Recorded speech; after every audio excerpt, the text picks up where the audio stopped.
Attention, Bajoran workers. This is Deep Space Nine at 9ish. Failure to watch our show will mean strict discipline from your Cardassian overseers.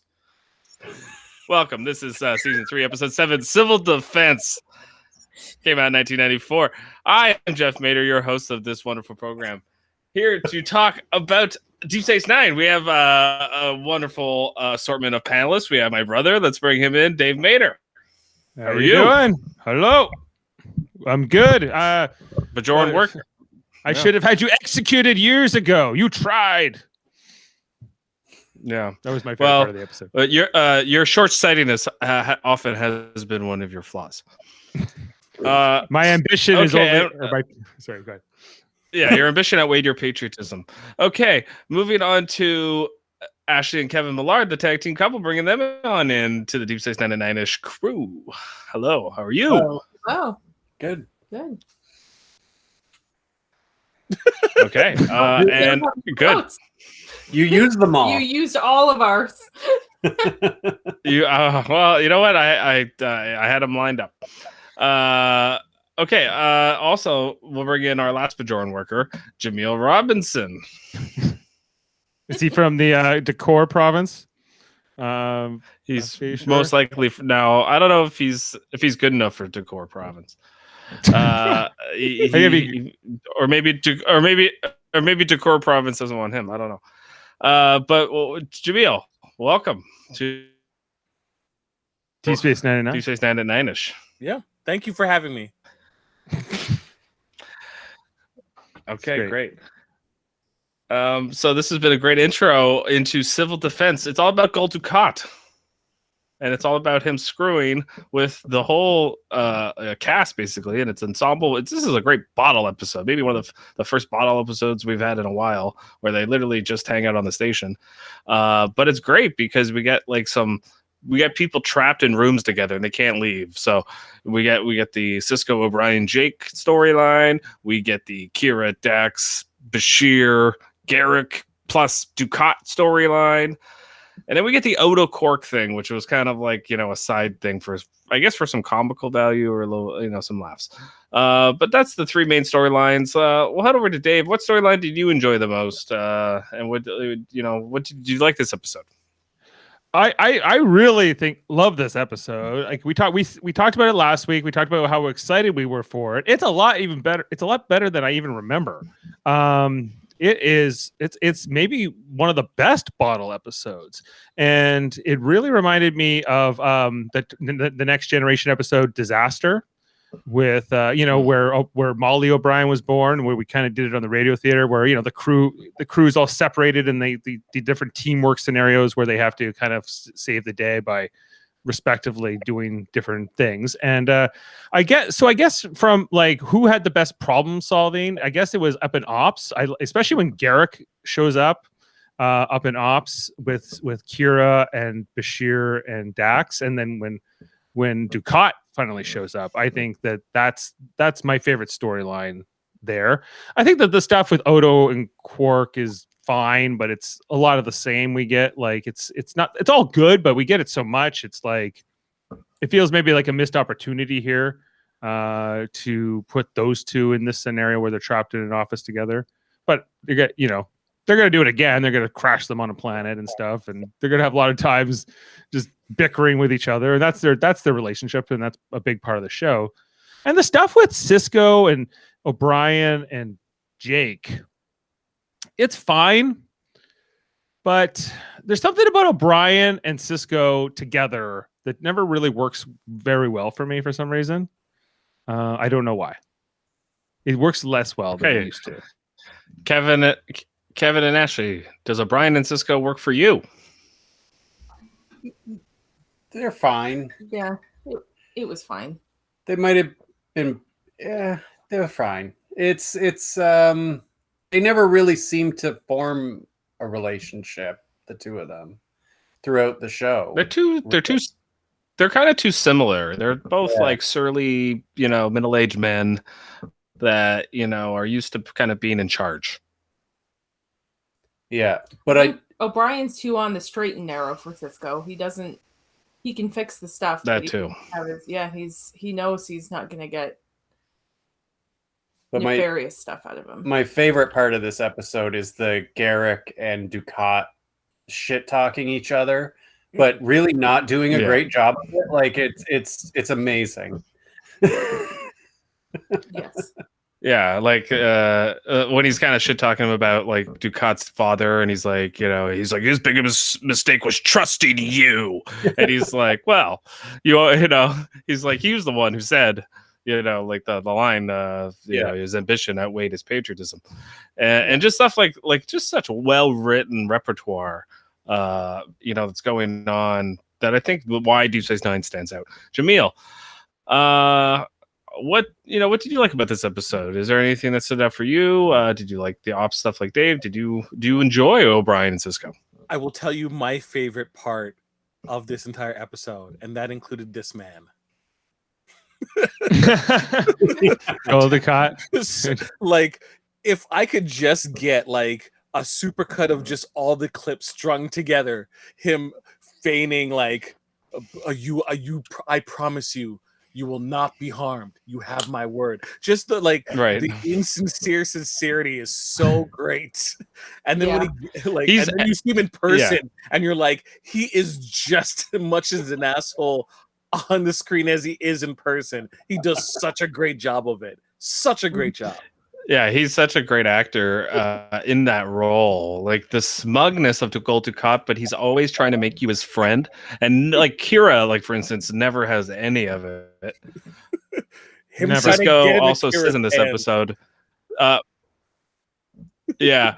Oh, and that great line by Garrick too, where he was like, he says a bunch of things, but he basically says she doesn't want to listen to your sniveling banter, while we're trying to fix the station.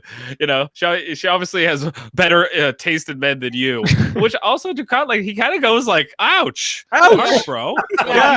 Yeah. Yeah, that he was more bothered by that. Far even for you. Yeah. Remember, like, Garrick got his father executed. That's less of an issue than him being like coming at him. He's like, ouch, man. Being a cock block. Bro. He's like, you're worried. This is my whole game. I want her to hate me. Because it's like in Dirty Work, right? Where Artie Lang says, no, she's mad at you. That's different. So if she actually hated your guts, she wouldn't even say anything to you. But she, like, that's good Ducat's brain. That's how it works. Yeah. Yeah. Anyway. What was I gonna ask? There was about the O'Brien, Jake, Cisco. I think, all right, have we had Jake in an episode in like 20 episodes? Like, it was 2 episodes. I feel like this is the first time we've had him in a while. 2 episodes ago with his girlfriend.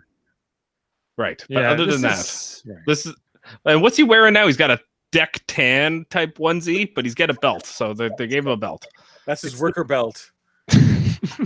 That's what what kept the onesie tight, so he could fit into that tube to rescue them. Yeah. This was not a good outfit either. This is a bad outfit. I'm going on the record. It's a pretty bad outfit. Yeah. He's like, I mean, it looks like a Starfleet uniform, but if Starfleet was like going with a sepia tone. Maybe, yeah. Look, Jeff, the most telling part of this entire sequence was when Miles is trapped in the tube, and Cisco has to like call out to him. Right? He doesn't say Chief like during. No, it was O'Brien. Like, yes, nameless subordinate. It looks like you're hanging back. I wish you well. And he continues on. Like if it was like, Miles, I care about you. I'm calling you by your first name. It just seems so impersonal to call him by his last name. Yeah, but like I often forget what O'Brien's first name is. I often, because nobody ever says it on the show. Everyone either calls him Chief or O'Brien. Yeah, Keiko and Julian are the only 2 characters that call him Miles. And it's and Kira so you'll does go eventually. like, oh really? Kira does eventually. Eventually. Yeah. Once she has his baby. When she has his baby, then she's she's on a first name basis after that. That's right. Yeah, she's like that. Okay, I won't call you Chief anymore. Okay, Because Oda makes a point of it, right? When she starts saying Miles, she's like, Miles, you've always been fond of the Chief, right? And how many people have sort of like this professional relationship with the Chief, with Miles O'Brien. Yeah. But and Odo's one to talk because he goes from calling Kira Major to Kira to Nerys. He worked up to it. He worked up to it. He's like, there's an order. But Cisco would never call him Miles. He's just Chief. I thought you were going to fix these replicators. Yeah, Chief, you're my worker around here. Don't you get it? Like, Dax, he calls old man. Yeah, Dax, old man. That's true. Yeah. And Bashir calls Jadzia. Yeah. Well, she burns her hands in this episode, and he gives us the best Jadzia, I think, of all the Jadzias. He goes Jadzia. It's really great. Ow, my hands. And she's like, oh, my hands. And he's like, oh, I'm sorry. But, if we had the infirmary, I could get you some help. But for now, you're just going to have to be in pain. Deal with it. He also says there doesn't seem to be any neurological damage. Right. You don't know me. Hands? Yeah. How dumb is he? Like, why is he pretending to be such a bad doctor too? Sometimes, I'm like, I don't understand. He always says he can't do things outside of the infirmary. Yeah. He has a med kit there. They don't have something to treat burns in the med kit. In ops, the med kit in ops is substandard like this, where everyone is always seems to be getting burned by things. There's an electrical panel blowing up every 5 seconds. Well, no, and no burns. Yeah, people fly across the room. The one guy today, they don't even talk about what the frig his name was that got vaporized by the Ducat beam, right? Yeah, he was unlucky because R.I.P. Yeah, that evil replicator. It was a replicator phaser thing, like a drone. Yeah, nobody even seems upset that he's gone. Like they never mention it. They don't even say his name. We lost poor Jenkins. Not even name. They don't even mention that somebody died. They don't care at all. They don't care at all. Yeah, it's so true. And it happens all the time in Star Trek, especially on the bridge. There's people dying, flying over banisters and stuff. And then Picard will throw the guy out of the way to get to the helm, stuff like this. Sometimes. Yeah, what was this? It was a Starfleet guy too. He was far from home. He was stationed in deep space, and he goes out from a computer virus, basically. He gets killed. I think a nice touch on this episode would have been kind of would have been I don't know if you guys ever seen the movie 13 Days, but it's about the Cuban Missile Crisis, and at the end of it, Kennedy kind of does a voiceover thing for a U-2 pilot who got shot down. I think over Cuba or over Russia, I forget. But anyway, that would have been a nice little touch if Cisco had just come on at the end and been talking to his wife or whatever, and been oh, Kyle, whatever his name, Smith. I don't know. I think that would have been a nice touch because I disagree. R.I.P. for this guy. He was a red shirt that died. I disagree. I think what we should have got is Ducat doing that at the end. I would have loved that. That would have been good too.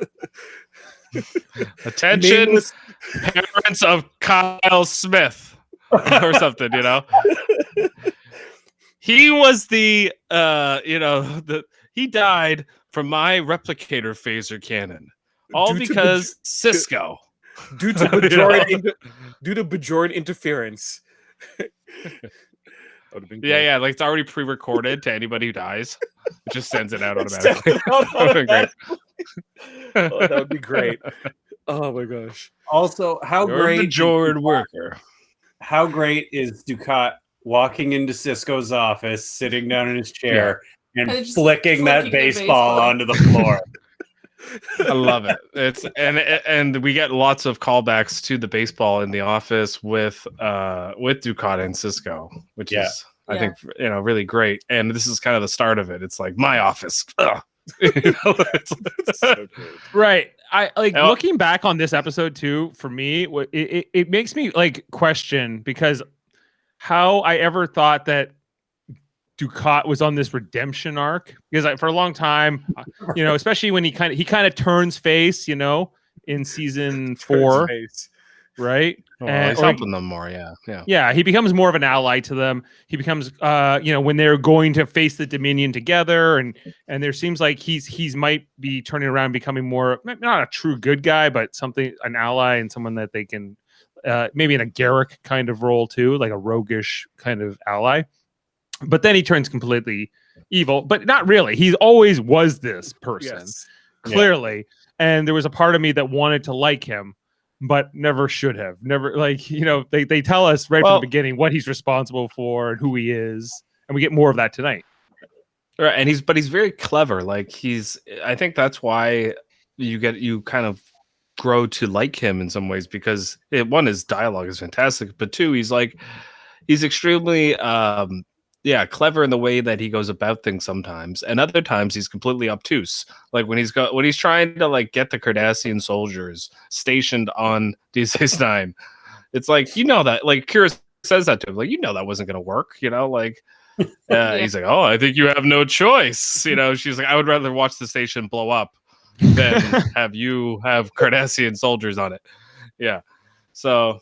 Which is ironic, because later in season 5 or whatever, when the finale happens, they're going to give up the station, willingly to the Cardassians. Yeah. Well, just to save their lives and all that. But after they initiate Cisco, the program Cisco 0, whatever number it was, and everything blows up, all the electrical panels are going. Yeah, I remember. Still no med kit. Right. Still no med kit. Bashir doesn't know what he's doing, and as long as it's not neurological, you're okay. Yeah. Right. Yeah, he could diagnose that by looking at her, but can't do anything about burns by looking at her hands. Yes. Yeah. Well, he did an MRI. Spitballing it. He's like, yeah, you're okay. You're okay. I have another thought and comment on this episode. I think it does a better job of anything we've seen so far in showing us just the immense size of the station, although it could be better, I think, because we see here that they're going into the depths, the old ore processing parts of the station where the Bajoran workers all worked. And I'm reminded, this station is huge, right? Like we see in the pilot how much bigger it is than the Enterprise, and the Enterprise is a pretty big ship. Right. And they talk about there being 2,000 people on board this station in this episode too. And I'm always like, I might be beating a dead horse here, but Babylon 5 did a better job, of showing us how this was a great big city in space, The thing about that is, Dave, if this was Babylon 5 at 5, you could make that comparison. How do you say that at 9ish? We're breaking down the whole civil defense plot line. We're not really delving into another show that kind of sucked 35 years ago. So, I'm just saying that I feel like there's all this, like, for all the times they went places and we go to alien worlds and stuff. I'm like, they had this opportunity to show us how much cooler and immense the station could be, how you could turn these old parts of the station maybe into arboretums, or you could have like different sections of this. Yeah. I mean, it seems like everywhere other than that, the promenade it's the rest of it is just a huge habitat ring. And yes, there's other parts with this ore stuff happened, but like that doesn't seem like they do that anymore. So what I guess Keiko could, build a, horticultural place, but that couldn't happen because O'Brien needs to go play with Julian on the holodeck. But Bajoran the Bajoran theme, yes. Go be a botanist. Go be a botanist. Not here. Go to a planet. I love my wife. That's why I'm sitting on a Bajor with my kid, so I could go play Battle of Britain with Julian. What a laugh. Because what a laugh. If the Enterprise had an arboretum, if the Enterprise can have an arboretum, why can't the station? Because Keiko doesn't want to do that shit anymore. He wants to go to Bajor. She doesn't even really want to. They were going to, and then she was like, no. That's not what I want to do. Yeah. Then she comes back, and then she's possessed by Pa Race, and that's a whole other story for another Deep Space Nine at 9ish. But yeah, but just as a location in the station, do you feel like you're more into it now? You kind of get the place more. I do think that this episode does help with the showing us other parts of the station. I also think the mirror episode that we had with that episode also kind of did that. I felt like the Empok Nor episode will do that as well. Yeah. But at the same time, like I think it had more to do with the constraints of their sets, Dave. Like I think they had like ops, and they had the hat couple sets that they used. But they were never gonna like show us, like they're never gonna build more and more sets of the actual station, because they wanted to do more on scene things on planets, and that's when they get to Defiant, they don't have to do as much of that with the station. Well, Babylon 5 found ways. Sets for the planets, they don't have to match the station, right? Like it's easier, right? Babylon 5 is a show just about Babylon 5, though. Star Trek DS9 is not just about the station. There's plenty of episodes that take place that they're never even on the station. The same thing with Babylon 5. They have plenty of episodes where they're not even on the station. Where are they? Well, they're out there on the White Star. That's like their version of the Defiant, and like they go out into the war. They have a war with Earth Force and stuff. There's like President Clark, man. He's trouble. I don't want to spoil it. Oh, don't spoil it, please. Oh, you wouldn't want to do that. Don't worry, Dave. It's not you spoiling it. President Santiago, he gets assassinated at the end of season 1. Bigger spoiler. I can't help myself. Oh, now I can't watch it. Over. It's over. You ruined it now, Dave. Ruined it now. Yep. All I've watched, I've only watched a few episodes of Babylon 5, and I never went, they did it better than Deep Space Nine. Just conceptually, just from not from an entertainment standpoint, but just as not from an entertainment standpoint. That should be like the underlying reason to watch the show. Well, conceptually, Dave. it's better. I don't know if this is good. On paper, it's better. This television show is better on paper. On paper. So what technically better. If you read the wikis, you'd understand. Right.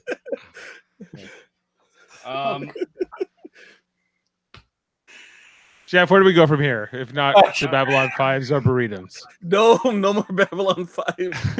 No mas.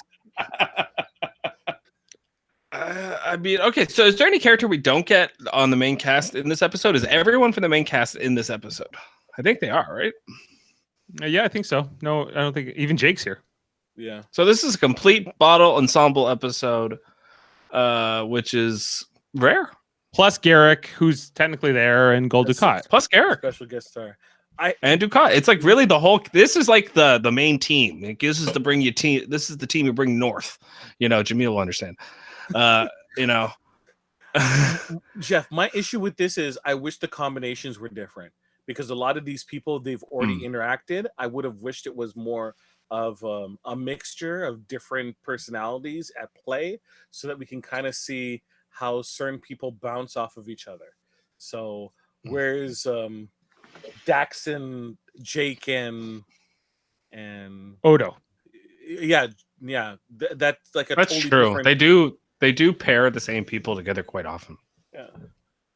Right. I think like if you think about Disaster, which I think you can compare to this episode in a lot of ways from Next Generation, having Rolaren, O'Brien, and Troy on the bridge, that was interesting, right? Having Picard with the 3 kids, that was interesting. And then, you had Data and Riker, a little less interesting because they're not like, it's not unusual for them to be teamed up, but they were. Right, but the Data and Riker was kind of the Cisco O'Brien. It's like these two guys don't really hang out a lot. Let's put them in a scene, and we'll bring Jake too. And then the Geordi and Dr. Crusher in that one too. Right. And then I agree that I wonder, did the same person write both episodes, or is it kind of just that's his thing? That's his thing. He writes the bottle episodes where they gotta fix the broken ship or whatever it is. We find out that he also did a Babylon 5 bottle episode too. No, the guy who wrote this episode literally only wrote one other thing ever. The next year, he wrote Ed McBain's 87th Precinct, Lightning, a TV movie. But if this is hoping it was an episode of Babylon 5 and it ended his career. okay, but isn't that amazing to me? Okay, if he really only wrote this episode, like, did he write the whole thing? No, I don't think so. Like, there's no, I mean, there's no way, right? He wrote that Garrick and Ducat dialogue, and then they said, yeah, exactly. Like, you're telling me this guy walked in and was like, "Oh, I know all these characters. I've never written anything ever before, and never will again." I'm gonna write one of the best episodes ever. You know, like, how much does the director? I know exactly how Gul Dukat would talk. Would talk to Garrick or whatever. It's a grand slam, retires immediately. Like, how much does Iris Bear and the showrunner actually have, like, rewrite as final editors? What do you understand this, Jaemeel? Like how this? They probably just handed him the script and went, "Put your name on it, and we'll get out of here." Because sometimes they'll say story by so and so and teleplay by so and so. They didn't do that. This says written. This says written by, which says the whole thing is his. Oh, okay. But the director also you also have to remember the director does have some license to threw out the script and just did it on the fly. Well, to make certain things work, I think that they do change things. So they get, we know that they do because we've looked at next gen scripts, and then what actually happens at shooting, they give certain lines to different characters if it just makes the scene work better. So that's, I don't know, like, and somehow I wonder there how much is like Andrew Robinson contributing here. The guy who directed this episode, Dave, has never written anything. No, but he's a great TV director, as we mentioned, or he was. Starkey and Hutch and Hawaii Five-0 and lots of shows in the 70s and stuff, for sure. Yeah. His name was Reza Badia. One of the, I think that it just makes me wonder how is the sausage made a little bit sometimes, like what? Well, and why does he get all the credit? Because I agree with you, Dave. There's like 0% chance he wrote all of that dialogue. I just can't see it. I can't and then they threw him away. They said, "Okay, you're good." It doesn't make any sense. I would think that maybe he came up with the idea for the episode. Like, oh, we'll have two characters in the ore processing thing or whatever, and they get locked in, and there's like a Cardassian, or like I could see the concept being his or somebody else's, or like, you know what I mean. But I don't think he would have written all those dialogue, because unless he was told like these people hate each other and these people don't, this is what we're trying to do here, and this is where we're going to take this story. Mm-hmm. That's something I would love to ask, like a Ronald D. Moore, if I ever got a chance to talk to those writers, is like, how does that work? How does like the final product come together? How's the sausage made? I mean, I would imagine they use that same so it says here Robert Hewitt Wolf was the executive story editor. So I would imagine he wrote most of this episode. What is a story? Yeah, what does a story editor do, and how come they never get any attention?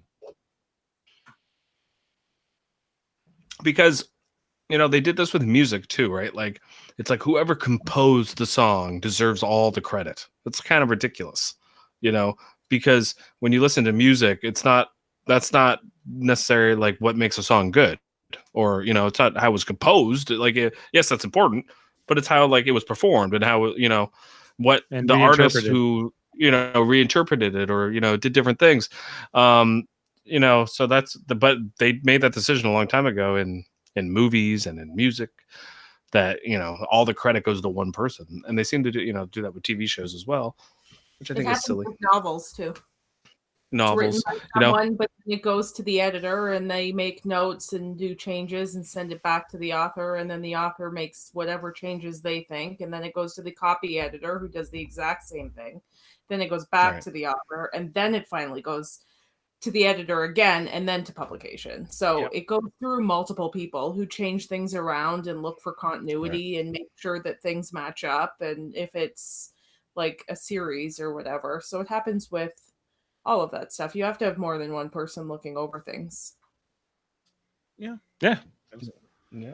And they had the writer's room. They had the writer's room, and they let people mail in scripts. So they had a whole system where someone could sit at home and write it. They were a fan of the show and they could write a script and mail it in, and the writers would read it, or the producers or whatever. And if they decided it was a good thing, they would use it, but it would go through the writer's room first. Well, that might be what happened So here. that's probably what Yeah. happened. He's probably a fan of the show and decided to write an episode and send it in. And they were like, hey, this is a pretty good story. We'll use it. We'll credit him, but it's going to go through some editing in the writer's room.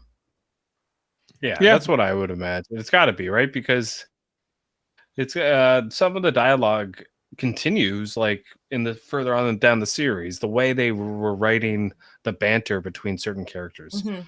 I think is like someone else's calling card, not the one guy who wrote one episode ever of Yeah. a television show. Doesn't make any sense. We got a question here. I don't know if Okay, I understand the question, but why don't Starfleet officers take security teams for each other's series? So like whenever they go anywhere, that's a good question. Oh, why not just have a security team with you no matter what? Yeah, Like Fodder. Cisco's going down to find mean- Jake and ore processing. because you know why? Because it would seem too much like Star Wars or like militant. You know, like wherever you went, you just had like 3 dudes walking with you with phasers or like phaser rifles. I think like that's not what Gene Roddenberry intended for Star Trek to be. You know. Yeah. Yeah. It's not. They do that in the Mirror universe. They always have some security guards. Yeah. Where's my personal guard? Personal guards. Well, the beginning of the episode, the reason why Cisco is there is because Jake is late for dinner, and he basically is shouting outside of the house. The lights are off. Come back home, Jake. Yeah. Ringing the This- dinger. lights are Ringing the off dinner bell. Right, which is this is how the whole episode starts. Is that for whatever reason Jake is learning from Chief O'Brien to how to become an engineer, which I never understood that storyline and exactly like why. Because there's like, but anyway, I think they started off the episode like yeah, we'll have Cisco go down like Jake. What are you doing? It's dinner time or whatever, and then they get trapped, and that's the whole start of the episode. Like it never works very well for me, this whole O'Brien and Jake relationship. There was like that one conversation where Brian's like, my dad wanted me to be a cello player, and I said no, I'm going off to Starfleet. It's like that's like that one conversation was the best thing they ever did together, really, I think, on the whole show. I remember later on there's this episode where it's Jake and Dr. Bashir on that, you know, and the Klingon War and all that's happening. That's a good episode. That's a much better like episode of Jake and another character who's not his father or not Yeah. Nog, you know. I think or even Jadzia, who's maybe more family-esque, right? Like I just think that O'Brien and Jake, they tried to really make it work in these first few seasons, like try to give them a relationship, and it doesn't take here. Like even when Jake saves him here at the end from the plasma fire or whatever, and he's like, your dad told you not to come. And he's like, well, I won't tell him if you won't. He's like, okay, you know, and that stuff is poorly written. Yeah. Terrible. so maybe that's where we're putting that guy's name on the script because we don't like the Yeah, we don't like the way Jake and O'Brien were talking to each other. Thanks, I Mike just understand. Crone. There's so many good, even the stuff with Odo and Quark. I mean, it's very repetitive. It's like you were saying, Dave. Like it's a lot of the same. Like, oh, get off my computer, and how many clearance codes do you have? I have 7. It's like all that kind of stuff is going on with those 2 characters. It's nothing new, And I see what Jameel's saying. Like, why are we getting the same characters in a bottle episode trapped? Like Quark and Odo trapped together made no sense for them to do that because they've already had so many conversations together. Did they grow here at the end where he's like, well, who's more? We learned more of Quark's family's names, which is my favorite part of their stuff. Like Uncle Riza and Cousin Gala, who we get to meet later. We get to meet Cousin Gala eventually. But it's just like all these random Ferengis that get mentioned here is maybe Odo what I knows do them all because that's his bestie. Yeah. They were just trapped in an office and then they go for a stroll on the promenade and chat. Yeah. Like, I think that whole thing was to establish that they are friends. Okay. Weird relationship. But I think it makes sense for them to be like, sure, they're together all the time, but they have really great on-screen chemistry. So of course they're going to keep putting them together in episodes. But it makes sense. I mean, Odo's office is literally across the hall from Quark's bar, so he's going to go there. And then when something's going down, he's like, well, I'm going to stay in the security office because that's where I'm safe. Yeah, it's all logical, but Right. it's right. It's just like it would have been funner to me to have Quark in ops for whatever reason and have like Dax or Bashir in with Odo, but they didn't do that. Oh God, I think Odo would be rather be stuck with Quark for sure than Bashir. Yeah. That would have been really funny to like he could have been like, oh, I miss Quark, and because Bashir's just driving him nuts. That was a good Odo you did there. Yeah, that was really good.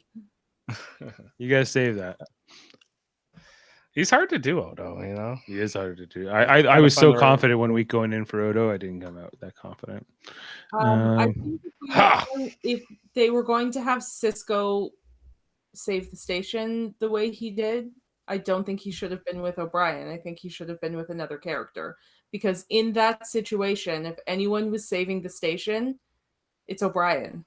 He's the one who knows the system the best.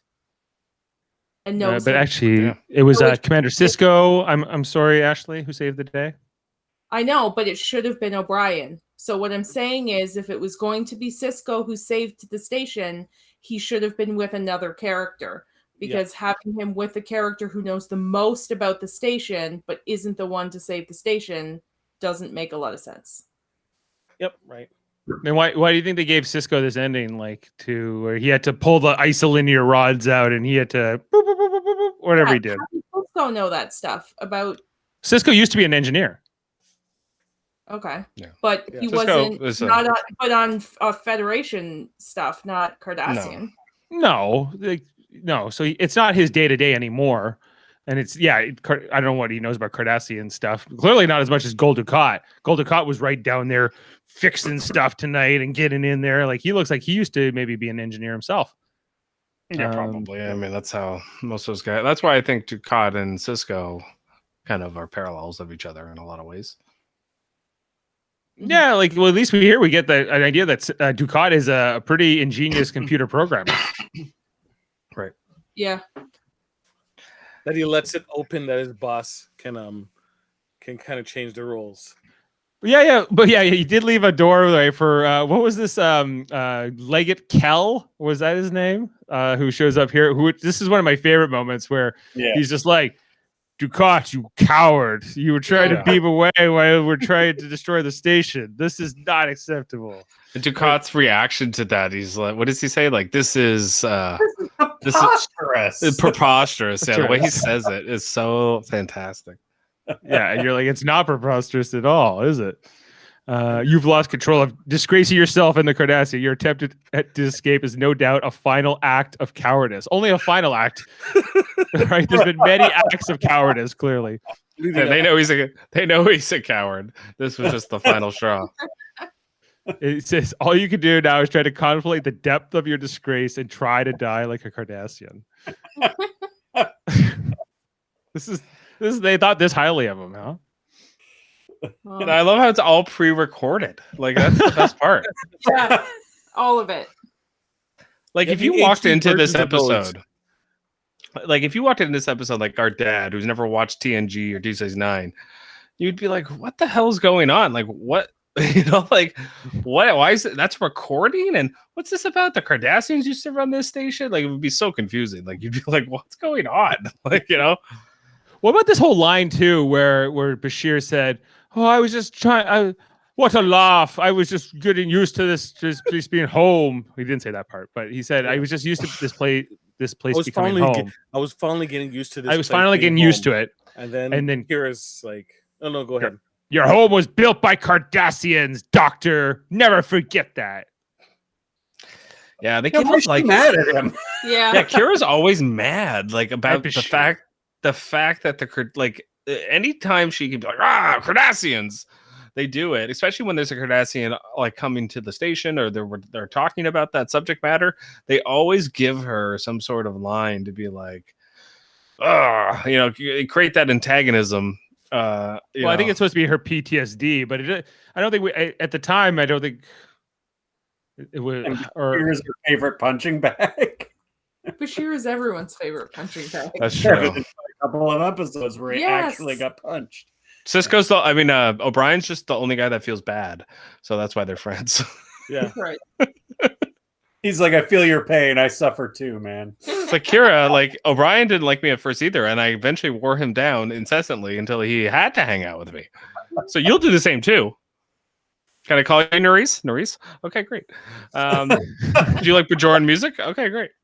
He's like the Hurley boy. You remember that SNL skit where Adam Sandler's like, "Can I bring in your paper?" And it's like, and it's Chris Farley. Let the boy bring in your paper. I literally wrote down here that like this whole part where they're like, especially early on before it gets really bad, where Bashir's in ops there, and they like, you know, Dax is trying to figure things out, Kira's trying to figure things out, but Bashir has nothing to do, right? Like, you know, other than kind of stand around and drive them nuts. And I'm just like, this is had to get burned. zapped. Yeah, burned. Yeah. Yeah, they needed something. Yeah. And I think Dax liked it because she's like, Kira, can you give me a hand? You know, so I was like, Kira had to do more work than Dax. Worked Can out you for her. actually do some work, Kira? Do you? I don't know. I had to sit in a makeup chair for 4 hours just to get this done. So,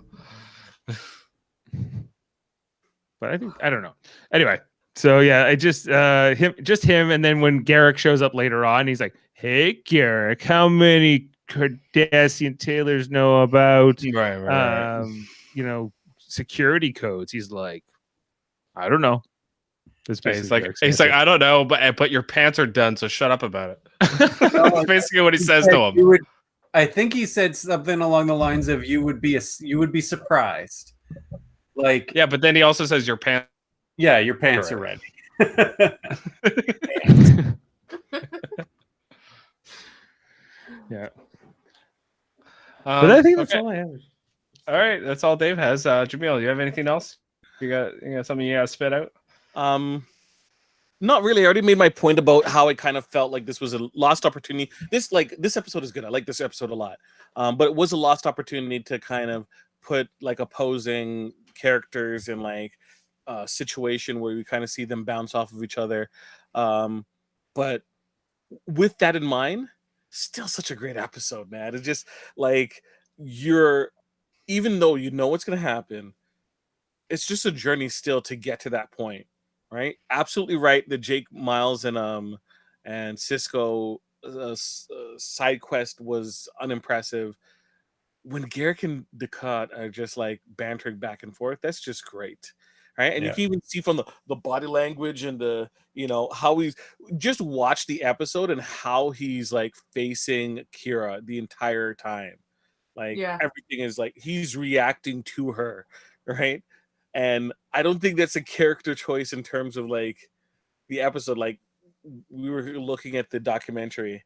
I think that's real deal. He was like into her. Yeah. Big time.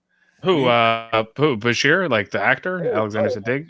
No. Mark Alimo. Oh, Mark Alimo. You think like yeah, like this is the but in reality it was actually Alexander Siddig that was hooking up with. Yeah, but I think Mark Alimo in reality was also hitting on Nana. A lot, yeah. All the time. Yeah. He's like, nah. He was always trying to get in there, and she was. I think that that it was like art imitating reality in some ways. How often did Mark Alimo, when he had to go like leave and go do another show, did he go na na na na na na na na hey Punched him in the stomach and walked away. Yeah.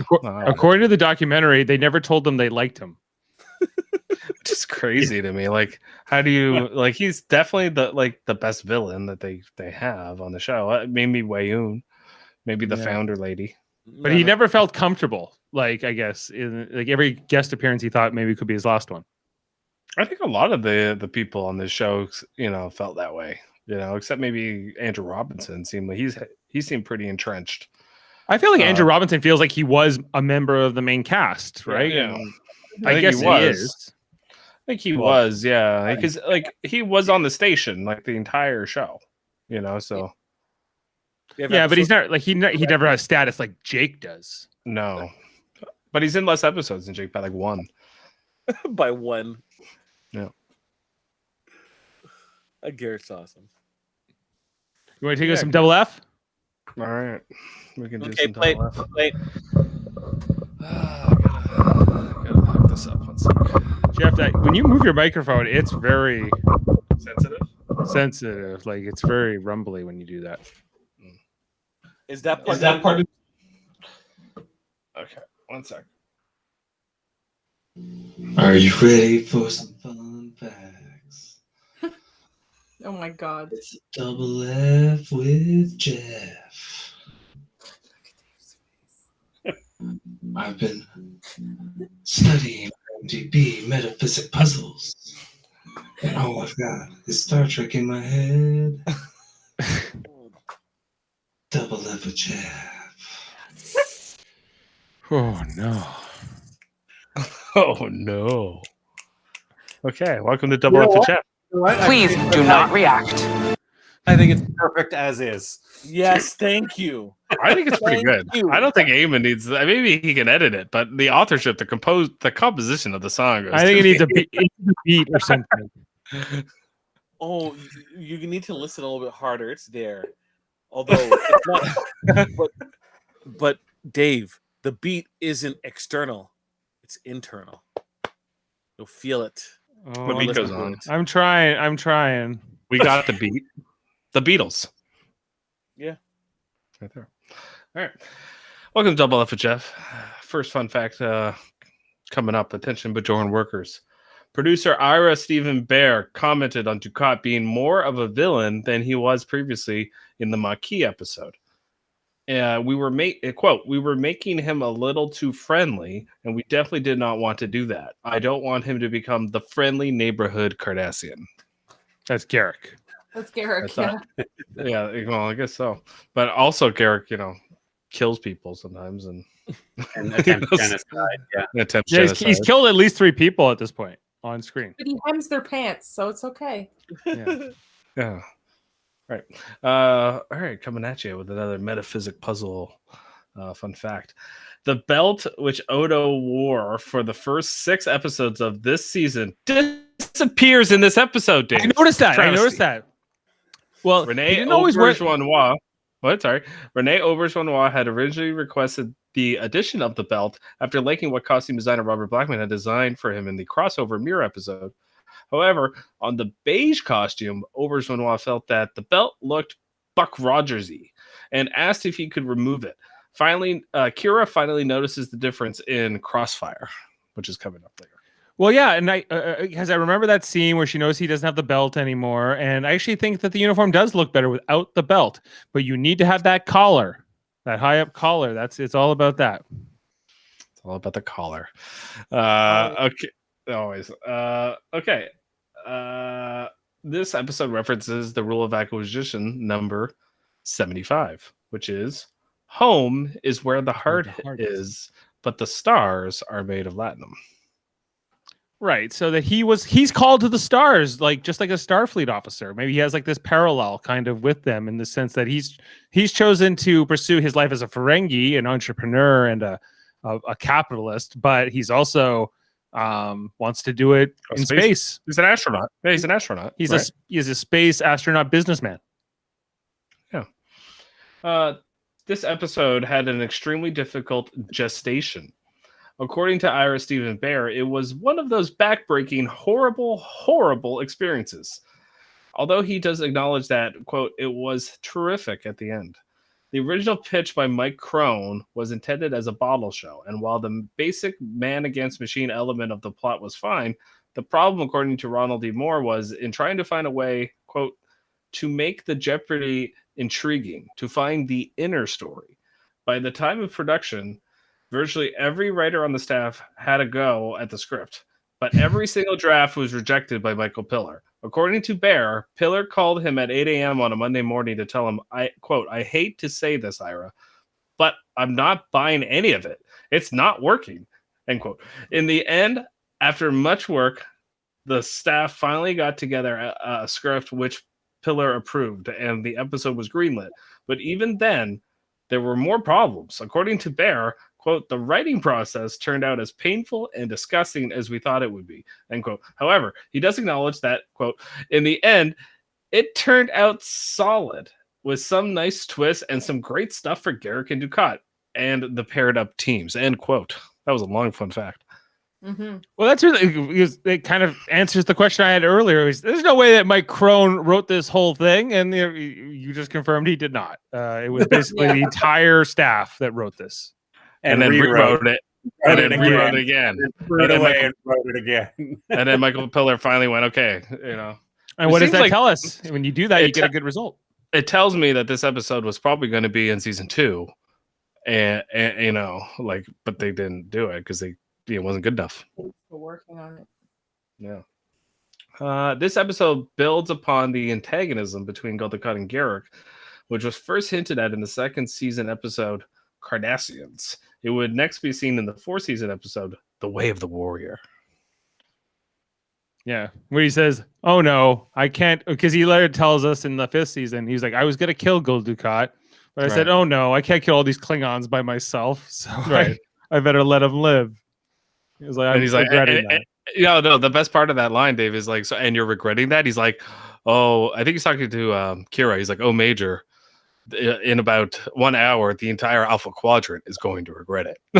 So, you know, it's a great line. Right. Okay. This episode was the first to mention Quark's cousin, Gala. Josh Pace plays the character in this episode, in the episode Business as Usual in season 5, and in The Magnificent Ferengi in season 6. Great character, cousin Gala. Yeah. This is the second time in the series that a hidden device or program on DS9 causes mayhem on the station. The first time was the aphasia device planted by Deacon Elig in Babel, which we already watched. You gold, oh me. That's what it's Babel. Cool. Okay. Civil Defense resembles the Voyager episode, Worst Case Scenario, Ashley's favorite Voyager episode. I literally just skipped it today. In both episodes, the crew trigger a computer program which they are unable to shut down and which proves life-threatening. In Worst Case Scenario, the program had been placed there specifically for that purpose, but was triggered accidentally, therefore endangering the crew. Some people confuse Civil Defense with Babel, in which the virus on the station was designed by a dead Bajoran specialist, and only his living lab assistant had the knowledge to render the virus non-lethal. Major Lark's True Pepper. Yes. What? That's from Babel. Lark's True Okay. Pepper. This is the first episode where we see Dukat expresses a desire for Kira, something that would return many times in the future, perhaps seen at its most forceful in the 4th season episode, Return to Grace, and the 6th season episode, A Time to Stand. In this episode, however, his attempt to impress her is treated humorously, something which displeases Nana Visitor. According to Visitor, quote, I would have liked my character to make the point that not only a few years earlier, Dukat's wanting me would have meant that he could have had me, and I wouldn't have been able to do a thing about it. So it shouldn't have been seen as a cute moment. It was actually a horrified moment, one that would make Kira feel disgust and panic. To Kira, Dukat is Hitler. She's not ever going to get over that. She can never forgive him, and that is important to me. Kira may have started to see Cardassians as individuals, but she was always hating Dukat. Yeah, but there'll be that episode where he sits on the spike thing and she laughs. So, yeah, there's episodes where it's like they seem like they get along. In the ore center, they use a glowing power cable to ignite the explosive ore. That power cable, a commercially available electroluminescent wire, was a fairly new and futuristic high-tech product when the episode was made. Today, they are so common as to be passé, like lava lamps. Love it. Okay, and then we got we got one goof. When Jake is crawling through the ore chute and Cisco and O'Brien are talking with him, When they tap their communicators, the activation sound is consistent with Bajoran communicators, not Starfleet. Did you notice thought this, there was Dave? I thought it sounded off, but I wasn't sure why. Well, they both sound very similar. I thought it was because they were down in ore processing. Like the echo. Okay, well, that's it for Double Up with Jeff. All right. All right, over to ratings. Although I do agree with what Nana said. I think that like she was never going to be into him, and I'm glad that she fought the writing staff on ever trying to make that a thing. All right, let's go to ratings.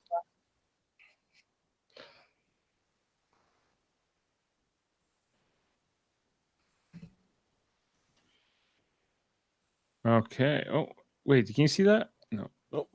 There it is. There we go. There we go.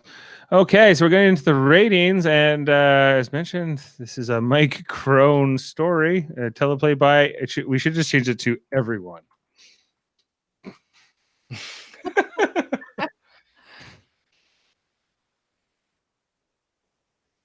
Okay, It's a truly ensemble episode. Go. it truly is. Okay, do you want to give this a rating first, Jeff?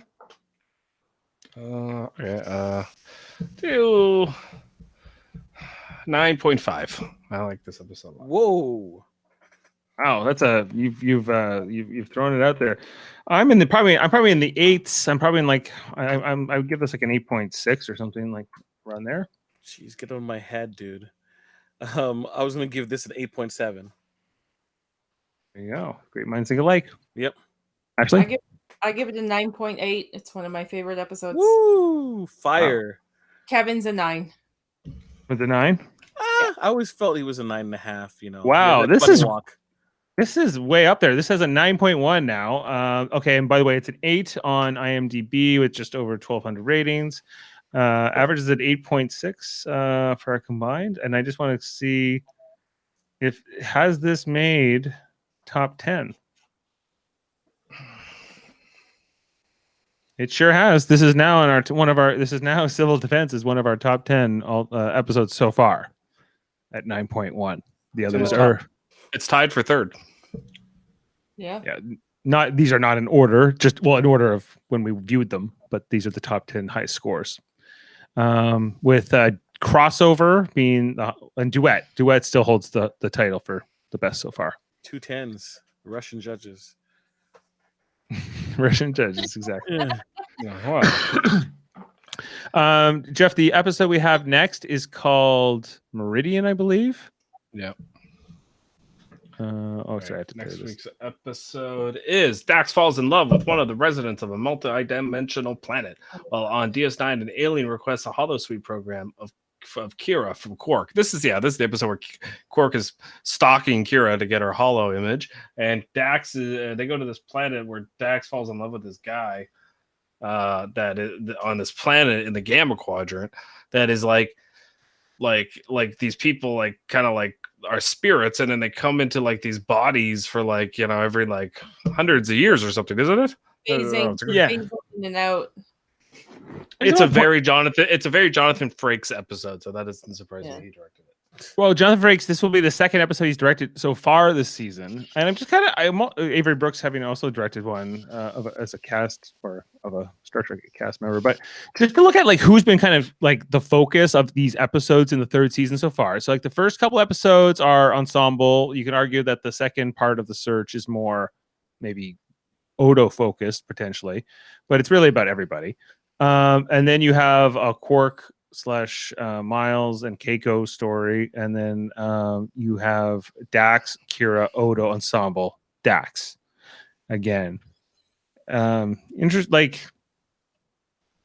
the Bashir episode? No Bashir episode so far. No Quark episode. Kind of this one. Okay, so we had a Quark episode, and Cisco really hasn't had much.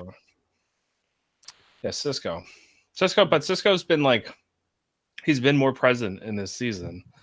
I don't know. It's a good question. What is the next Cisco episode? So we have like we said, we have one with Dax next week, where she has the majority of the episode at least. And then Defiant is the next episode after that, which is kind of a Kira and Cisco and the guest star episode, really. Yeah. All of that.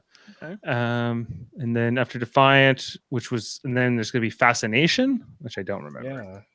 I don't know if that's a... One last point about this episode.